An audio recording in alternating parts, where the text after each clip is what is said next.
Hello. So in this video, we're going to talk about Veronica Montes' flash fiction collection, The Conquered Sits at the Bus Stop Waiting. So this is a very interesting, very, very brief collection. It's only like 17 pages long, 16 pages plus acknowledgements, and the stories are very, very short. Again, it's flash fiction, so usually one substantial paragraph up through a page and a half. But the stories themselves are very, very interesting.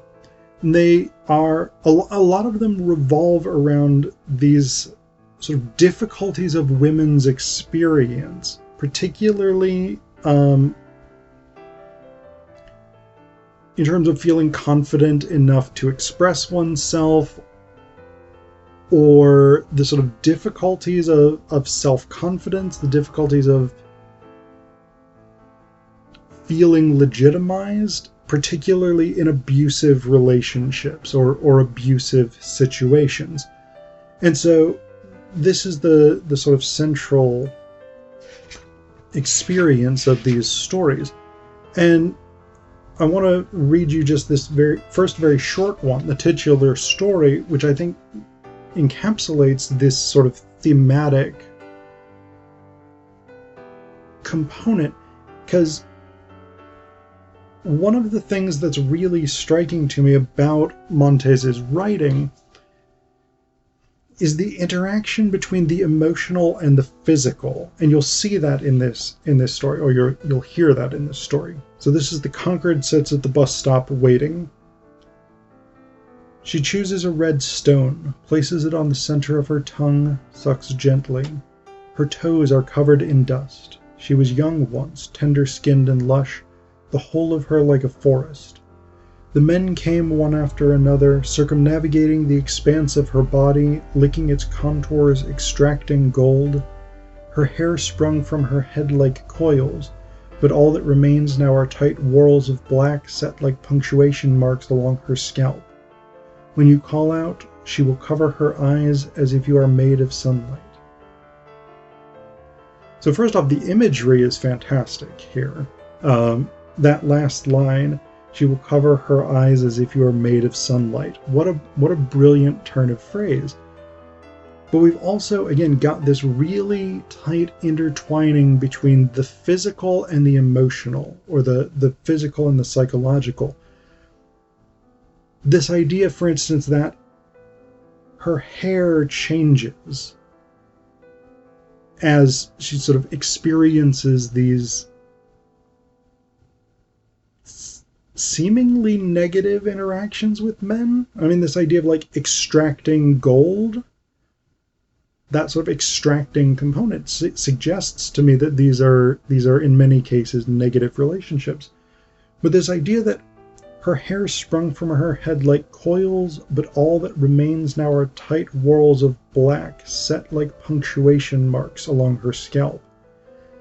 That, I mean, the change between the way that the hair is described, but that idea of like punctuation marks on her scalp, it's almost like tattooing, almost like a sort of physical mark on the skin. And that strikes me actually, because the other story in here that I really, really like is Interlude, The Ocean of Tears. And I'm going to talk about that in just a second. But Franz Kafka, I think, has a story. I'm pretty sure it's Kafka. Has a story, I forget what it's called, but basically it's about a criminal whose penalty is that his crime is endlessly tattooed on his skin, and basically he's like tortured to death through this tattooing. So this idea of her hair as punctuation marks on her scalp, I don't know, that to me, that's maybe quite a tenuous connection, but when I talk about Interlude and Ocean of Tears, I'll explain why I don't think it's that tenuous. But that idea, that image of punctuation marks on her scalp just really suggests to me tattooing. This idea of like physically being marked by emotional experience is something that we see throughout Montes's collection. Really, really interesting. But one of the things I like about Interlude, The Ocean of Tears, is that I see another, I think much stronger Kafka connection here. I can't think of the name of the story off the top of my head. It's something like Seeking the Law or Pursuing the Law, something like that. But there's a Kafka story where basically a guy goes and he is attempting to get into this building that houses the law, and he's stopped by a guard at a particular gate. And basically every day, this guy is like, can I go in and consult the law now? And the guard's like, nope, not today, try tomorrow. And this guy just sort of spends his whole life, and finally on his deathbed, he's like, hey guard, how come no one else has ever come and pursued the law at this door? And the guard is like, well, this was your door to go in at. No one else could ever have been here. And then the guy dies, and the guard's like, well, my work here is done. So that's Kafka for you. Interlude, The Ocean of Tears is not the same as that, but I think for me it's an interesting take on a similar premise. Because this story, which is the longest in the collection at about 3 pages, a little over 3 full pages in this printed edition. This story begins, when her father died, she began to cry and couldn't stop. There's more to it than that, but that's the key point. Like, this is an unnamed female protagonist who just cries continually, and it starts again to have these physiological effects on her. Like, her eyelids start swelling, and she has all these sort of symptoms from this continual weeping. And so she has a vision of a sort of floating mermaid who basically says, you have to cry an ocean of tears, and then you have to build a boat with your own hands and sail across the ocean.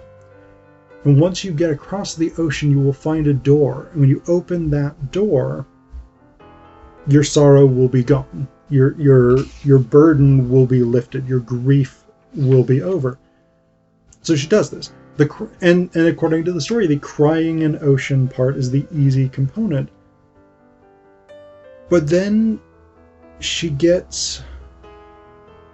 starts building this boat, but because she's cried so much and her eyelids have swelled shut, she can't really see what she's doing. So she gets these boys who initially are just throwing acorns at her head, like some dicks. She gets these children to help her build this boat, but basically she has to build it herself. So she gets them basically to guide her hands to do this. And then she sails across this ocean. And what it says here, it says, one morning she awoke to find that the boat had drifted ashore, and there, at the far end of the beach, stood a door constructed of weathered planks. It was just as the lady had promised. When she stepped onto the sand, her legs, astounded by the sudden call to action, collapsed beneath her. She thought of her father and how proud he would be to see how far she'd come in the boat of her own making, and she determined not to give up. She dried her tears as best she could, gathered her strength, and began to use her arms to drag herself toward the door. Halfway there she felt her legs come to life, and so she stood and walked the rest of the way. The floating mermaid lady's voice was in her ears all the way. Your grief, your sadness will be finished. Open the door. The planks were warped, but smooth to the touch and sun-warmed and beautiful. She gently pressed her hands and forehead against them. Her tears stopped immediately, and she knew that the lady had told the truth. All she had to do was push it open. She imagined herself unfurling like an orchid. She imagined becoming herself again. open the door. But she couldn't. She lifted her head and pulled her hands away from the smooth wood.